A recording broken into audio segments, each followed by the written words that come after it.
Assalamualaikum warahmatullahi wabarakatuh. Salam sejahtera bagi kita semua. Izinkan kelompok kami untuk mempresentasikan mengenai pembelajaran berdiferensiasi. Sebelum kami memasuki topik pembahasan, izinkan saya untuk memperkenalkan anggota kelompok. Yang pertama yaitu Alma, Dia, Elsa, Rizka, dan Yulia. Topik awal yang akan kami paparkan yaitu mengenai definisi pembelajaran berdiferensiasi. Seperti yang sudah tertera di layar, ada beberapa pendapat ahli yang sudah menjelaskan mengenai pembelajaran berdiferensiasi.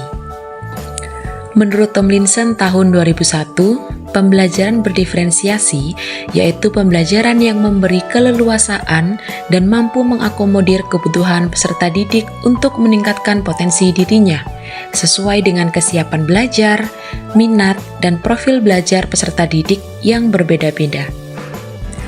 Selanjutnya, Tomlinson dan Edison tahun 2003 menjelaskan bahwa pembelajaran berdiferensiasi yaitu pembelajaran yang secara proaktif melibatkan peserta didik selama prosesnya, serta memandang kelas-kelas sekolah dasar sebagai kesiapan minat dan bakat belajar peserta didik. Rifani tahun 2021 juga berpendapat bahwa pembelajaran berdiferensiasi yaitu serangkaian keputusan masuk akal atau common sense yang dibuat oleh guru yang berorientasi kepada kebutuhan murid.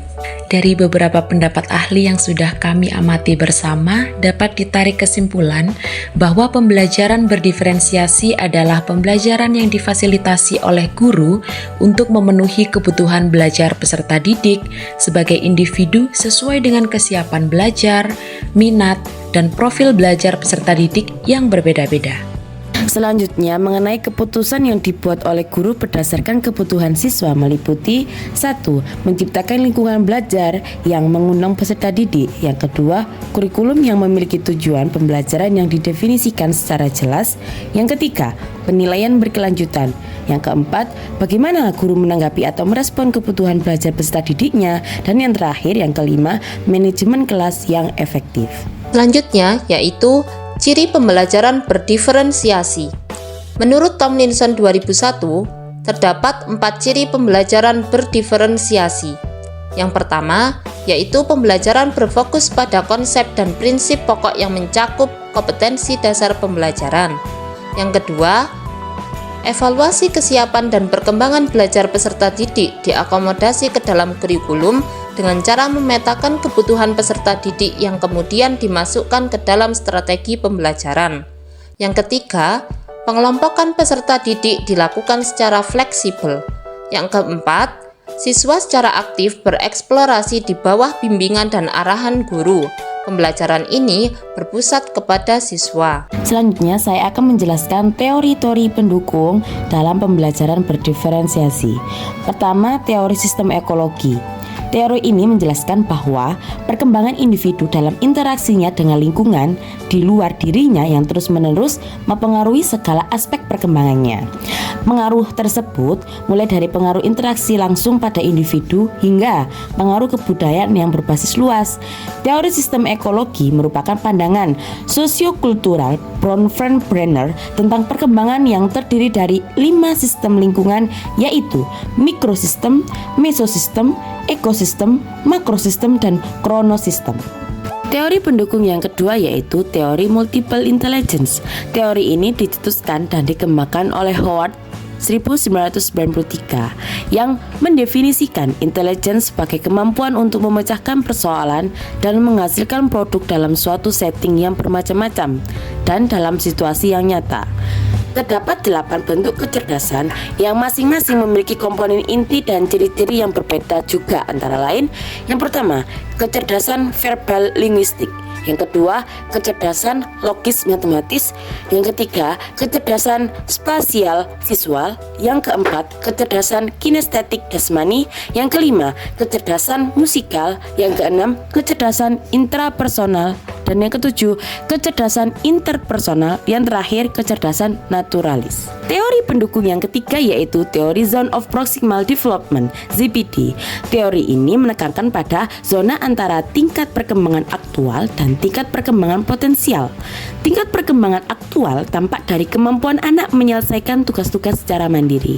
Sedangkan tingkat perkembangan potensial tampak dari kemampuan anak menyelesaikan tugas atau memecahkan masalah dengan bantuan orang dewasa. Setiap peserta didik memiliki ZPD yang berbeda-beda, maka dari itu, bimbingan dan instruksi dengan kader yang sesuai sangat dibutuhkan untuk mendapatkan pengembangan potensi masing-masing siswa. Suprayogi 2022. Teori yang keempat yaitu learning modalities. Modalitas belajar merupakan suatu karakteristik belajar yang berkaitan dengan menyerap, mengolah, dan menyampaikan informasi di dalam otak untuk dijadikan pengetahuan. Modalitas belajar yang sesuai adalah kunci keberhasilan siswa dalam belajar. Learning modality ini biasa dikenal sebagai VAK atau visual, auditory, dan kinestik. Ketiga modalitas belajar tersebut tidak secara baku bahwa peserta didik hanya menggunakan satu modalitas belajar saja, namun peserta didik dapat termasuk ke dalam pembelajar multimodalitas. Artinya, peserta didik dapat menggunakan salah satu model ini tergantung pada situasinya. Selanjutnya, contoh keragaman anak. Contoh yang pertama, Fatih merupakan salah satu siswa SMA N5 yang terlahir dari keluarga menengah yang bisa dikatakan cukup dalam materi tetapi mengedepankan pendidikan. Ayah dan ibunya memiliki perbedaan suku, dan ia adalah anak kedua dari 3 bersaudara. Ia memiliki 1 kakak laki-laki dan 1 adik perempuan yang duduk di bangku kelas 3 SD. Ayah dan kakaknya mengelola toko di daerah yang jauh dari rumah, sedangkan ibunya bekerja sebagai karyawan.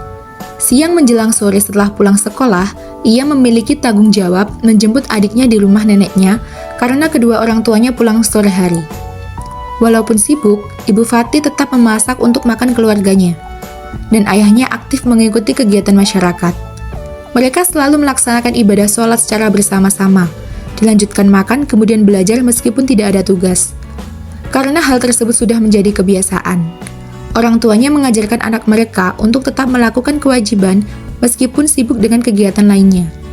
Pada rentang waktu yang lama, tentunya Fatih dan orang tuanya memiliki pandangan tersendiri terhadap lingkungan, kehidupan sosial budaya, dan sekitarnya. Sehingga terbentuklah kepribadian yang ada pada diri Fatih. Kaitan contoh keragaman dengan teori. Contoh tersebut merujuk pada teori sistem ekologi, di mana perkembangan yang terjadi mulai dari pengaruh interaksi langsung pada individu sehingga pengaruh kebudayaan yang berbasis luar yang terdiri dari 5 sistem lingkungan. Selanjutnya, contoh keragaman anak, contoh kedua.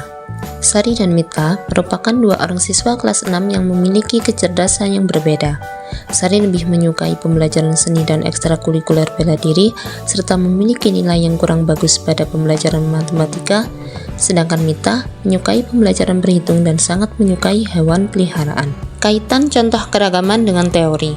Teori pendukung pada contoh keberagaman contoh kedua tersebut adalah teori multiple intelligences, di mana Sari memiliki kecerdasan spasial visual dan kinestetik, sedangkan Mita memiliki kecerdasan logis matematis dan naturalis. Selanjutnya yaitu contoh keragaman anak, contoh ketiga.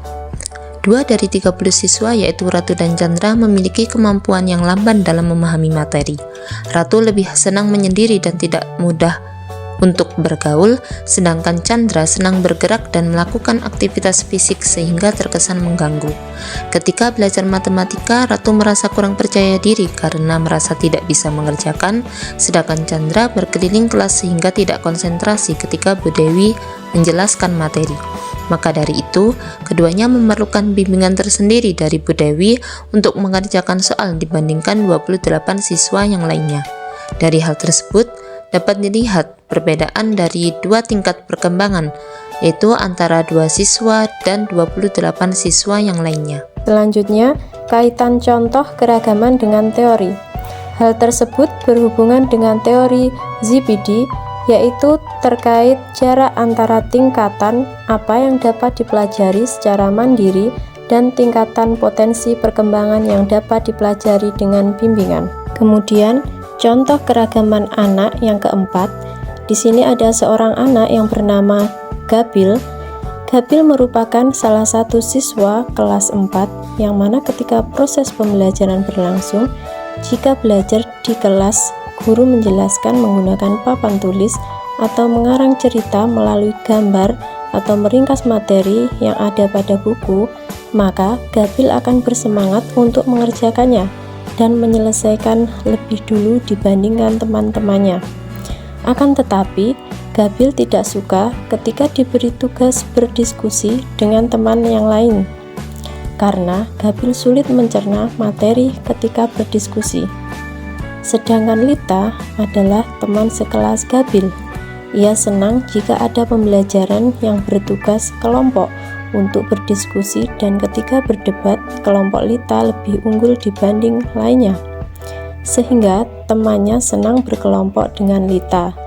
Ketika di rumah, Lita juga dikenal sebagai anak yang aktif dan pandai berbicara, sehingga ia memiliki banyak teman pula di rumahnya. Untuk kaitan contoh keragaman dengan teori, hal tersebut berhubungan dengan teori modalitis, yang mana membahas tentang gaya belajar siswa yang terdiri dari 3 gaya belajar, yaitu visual atau melihat, auditori atau mendengar, dan kinestetik. Itulah beberapa penjelasan singkat terkait materi definisi pembelajaran berdiferensiasi, ciri pembelajaran berdiferensiasi, contoh keragaman anak beserta teori pendukungnya. Terima kasih semuanya. Wassalamualaikum warahmatullahi wabarakatuh.